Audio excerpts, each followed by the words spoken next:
Case number 2।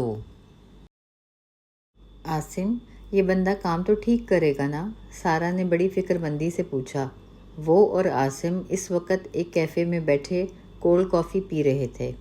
Asim ने चश्मा उतारते हुए कहा, तुम बेफिक्र रहो, मैं इसे बहुत अच्छी तरह जानता हूँ। वो बड़ी ईमानदारी से काम करेगा। अच्छा ये बताओ, सारा ने कदरे हिचकिचाते हुए पूछा, ये बंदा ठीक तो है ना? कहीं साइको टाइप का आदमी तो नहीं निकलेगा? अरे नहीं नहीं, मैं इसे बचपन से जानता हूँ। हम स्कूल में भी साथ पढ़ते थे। इसने आईटी की डिग्री हासिल की हुई है। आसिम चंद लम्हे रुका, फिर बोला, बस हालात ने इसका साथ नहीं दिया। इसकी वालदा को कैंसर हो गया था। वालिद साहब अच्छी पोजीशन पर थे, मगर इलाज पर इतना खर्च हुआ कि उन्हें अपनी गाड़ी तक बेचनी पड़ी। अफसोस कि इसकी वालदा भी न बच सकीं और वालिद साहब खुद दिल के मरीज़ हो गए। आखिरकार वो भी दुनिया से रुखसत हो गए और तकरीबन 8 लाख का कर्ज छोड़ गए। इसने एक गहरा सांस लिया।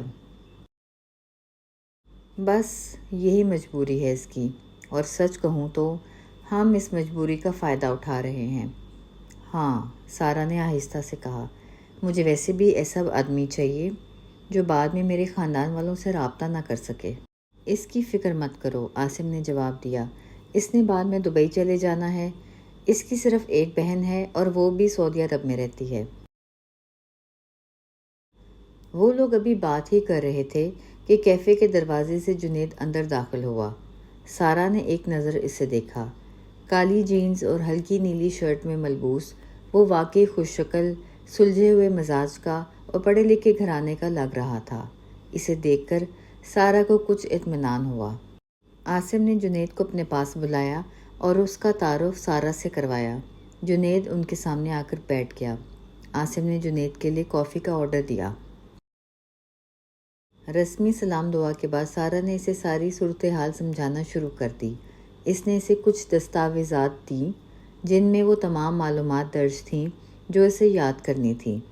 मसलन वो अमेरिका में कहाँ रहता है, क्या पढ़ता है, दोनों कहाँ और कैसे मिले, और जुनेद क्या काम करता है, ताकि ख़ानदान वालों के सामने दोनों एक ही बात करें। फिर सारा ने कहा, देखो जुनेद, तुम्हारे कपड़े और जूते मुझे नए लेने पड़ेंगे ताकि तुम वाकई अमेरिका से आए हुए लगो। इसके अलावा मैं तुम्हें एक अच्छा मोबाइल फ़ोन भी दूंगी ताकि किसी को तुम पर शक ना हो। तुम्हारी रिहाइश भी एक गेस्ट हाउस में होगी।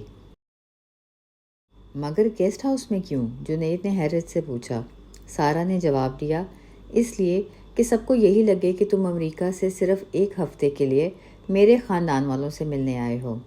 1 हफ़्ते बाद हमारी मंगनी हो जाएगी, फिर मैं वापस चली जाऊंगी और तुम अपनी ज़िंदगी में मसरूफ़ हो जाओगे। वो चंद लम्हे रुकी, फिर बोली, मेरा मकसद सिर्फ ये है कि इस दौरान मेरे मामू अपने बेटे की शादी कहीं और तय कर दें। जैसे इसकी शादी हो जाएगी, मैं ऐलान कर दूंगी कि हमारी मंगनी किसी वजह से ख़त्म हो गई है। बस इतना सा काम है।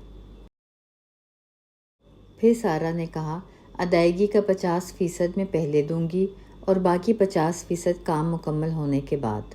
जुनेद ने फ़ौरन जवाब दिया, अदायगी की अभी ज़रूरत नहीं, आप मुझे पूरी रकम काम मुकम्मल होने के बाद दे दीजिएगा। सारा ने हैरत से जुनेद की तरफ देखा, जबकि आसिम खामोशी से कॉफ़ी के घूंट ले रहा था। फिर जुनेद ने अपनी शर्त बताई, मेरी सिर्फ एक शर्त है, ये सारा काम 1 हफ़्ते के अंदर हो जाना चाहिए, क्योंकि मुझे दफ्तर से सिर्फ 1 हफ़्ते की छुट्टी मिली है। ठीक है, मंजूर है, सारा ने मुस्कुराते हुए कहा। आसिम खामोशी से दोनों की बातें सुनता रहा। इसे लग रहा था कि अगर सब कुछ मंसूबे के मुताबिक हुआ तो 1 हफ़्ते के अंदर ये मामला हमेशा के लिए ख़त्म हो जाएगा। भाई, बिल ले आएं, आसिम ने वेटर को हाथ से इशारा करते हुए कहा, और यूं उनकी मुलाकात यहीं ख़त्म हो गई। जारी है। अगर आप कहानी का तीसरा हिस्सा सुनना चाहते हैं तो हमारे चैनल दास्तान-ए-बानो में क्लिक कीजिए। शुक्रिया।